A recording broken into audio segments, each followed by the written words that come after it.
ലോകത്തിലെ ആദ്യത്തെ outdoor air conditioner street in Qatar.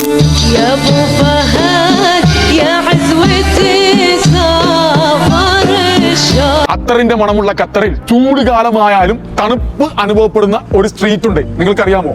അതിന്റെ പിന്നിൽ ഒരു മലയാളി കമ്പനിയുടെ ബുദ്ധിയാണ്. ഇതാണ് ഞാൻ പറഞ്ഞ ആ മലയാളി കമ്പനിയുടെ projects manager mister Fazil Abdul Kareem. ലോകത്തിലെ തന്നെ ആദ്യത്തെ ഔട്ട്ഡോർ എയർ കണ്ടീഷൻ സ്ട്രീറ്റ് ചെയ്യാനുള്ള ഭാഗ്യം ഞങ്ങൾക്ക് ഉണ്ടായിരുന്നു. കട്ടാര കൾച്ചറൽ വില്ലേജിൽ കട്ടാരയുടെ സപ്പോർട്ട് കൂടിയിട്ടാണ് അത് ചെയ്തത്. പിന്നെ ഞങ്ങൾ 4 ഔട്ട്ഡോർ എയർ കണ്ടീഷനിങ് പ്രോജക്ട്സ് ചെയ്തിട്ടുണ്ട്, ഖത്തറിലും കുവൈറ്റിലുമായിട്ട്. ഞങ്ങളിവിടെ ഖത്തറിൽ ക്ലയൻസിന് വേണ്ടിയിട്ട് എല്ലാ തരം എയർ കണ്ടീഷനേഴ്സും കൊടുക്കുന്നുണ്ട്. ചില്ലർ സിസ്റ്റം ഉണ്ട്, package unit, ducted split and VRF systems. അതിന്റെ കംപ്ലീറ്റ് ഡിസൈനും എക്സിക്യൂഷൻ, മെയിൻ്റനൻസ് എല്ലാം ചെയ്യുന്നുണ്ട്. ഗവൺമെന്റ് ജോബ്സ് ചെയ്യുന്നു. ഖത്തർ പെട്രോളിയം, ഗ്യാസ് അങ്ങനെയുള്ള ഒരുപാട് ഗവൺമെന്റ് ഓർഗനൈസേഷൻസിന്റെ അവരുടെ എല്ലാം ഫിറ്റർ കമ്പനികളുടെ എല്ലാം വർക്ക് ചെയ്ത് കൊടുക്കുന്നുണ്ട്. ഫുള്ള് എക്യുപ്ഡ് വർക്ക്ഷോപ്പും ചില്ല് വാട്ടർ സിസ്റ്റം, ബിൽഡേഴ്സ് അങ്ങനെയുള്ള എല്ലാ എക്യുപ്മെന്റും ടൂൾസും എല്ലാം നമ്മളുടെ കമ്പനിയിലുണ്ട്.